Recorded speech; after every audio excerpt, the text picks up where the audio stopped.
फरीदाबाद का ये real incident है, जहां एक फैक्ट्री के सीसीटीवी में एक अजीब साया रिकॉर्ड हुआ था। बात है फरीदाबाद की एक पुरानी फैक्ट्री की, जहां का पुराना नाइट गार्ड बिना कुछ बताए अचानक जॉब छोड़कर भाग गया था। फैक्ट्री ओनर ने ज्यादा ध्यान नहीं दिया और एक नया गार्ड रख लिया। उसका काम था सिर्फ रात भर फैक्ट्री की देखभाल करना। फैक्ट्री की बिल्कुल साइड में एक कब्रिस्तान था, लेकिन नया गार्ड भूत प्रेतों पर बिल्कुल बिलीव नहीं करता था। एक रात लगभग 2 बजे जब वो अपनी चेयर पर बैठा था, तभी उसे बाहर से अजीब सी आवाज सुनाई दी। उसने इधर उधर देखा, लेकिन कोई नहीं था। उसने सोचा शायद कोई बिल्ली या चूहा होगा। कुछ देर बाद फिर वही आवाज आई। इस बार गार्ड सीधा सीसीटीवी रूम में गया। कैमरास चेक करते वक्त सब नॉर्मल था, लेकिन एक कैमरा जो कब्रिस्तान वाली साइड कवर करता था, उसमें कुछ अजीब मूवमेंट दिख रही थी। गार्ड तुरंत बाहर गया, लेकिन वहां कोई नहीं था। वापस अंदर आकर जब उसने रिकॉर्डिंग रिवाइंड करके देखी, तो उसके होश उड़ गए। सीसीटीवी में एक काला सा साया कब्रिस्तान के अंदर धीरे धीरे चलता हुआ दिख रहा था। उस रात के बाद वो गार्ड भी बिना कुछ बताए जॉब छोड़कर चला गया, और ये थी उस रात की असली सीसीटीवी रिकॉर्डिंग।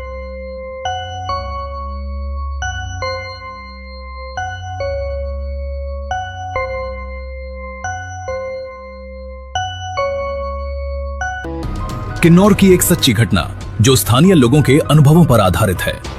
किन्नौर में एक पुरानी मान्यता है कि सूरज ढलने के बाद कुछ रास्ते इंसानों के नहीं रहते, खास तौर पर कल्पा से रोगी और आगे पूह की ओर जाने वाला पहाड़ी रास्ता, जहां रात में लोग अकेले चलने से डरते हैं। ये घटना 2016 से 17 की है। सेब के सीजन में एक स्थानीय युवक रात करीब 10 बजे अपने गांव लौट रहा था। चारों तरफ पूरा सन्नाटा था, बस हवा और पहाड़ों की आवाजें थीं। तभी उसे पीछे से पायल जैसी आवाज सुनाई दी।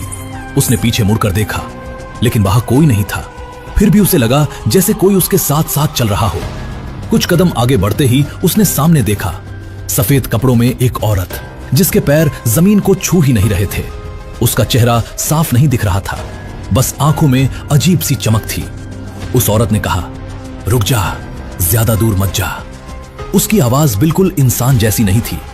अचानक तेज ठंडी हवा चली, मोबाइल बंद हो गया और रास्ता भी पहचाना हुआ नहीं लगा। डर के मारे युवक पास के देवता स्थल की ओर भागा और जोर जोर से देवता का नाम लेने लगा। कहा जाता है जैसे ही उसने देवता का नाम लिया, वो परछाई जोर से चीखी और अंधेरे में गायब हो गई। अगली सुबह गांव वालों ने बताया कि उसी रास्ते पर सालों पहले एक औरत की मौत हो गई थी और उसका अंतिम संस्कार ठीक से नहीं हो पाया था।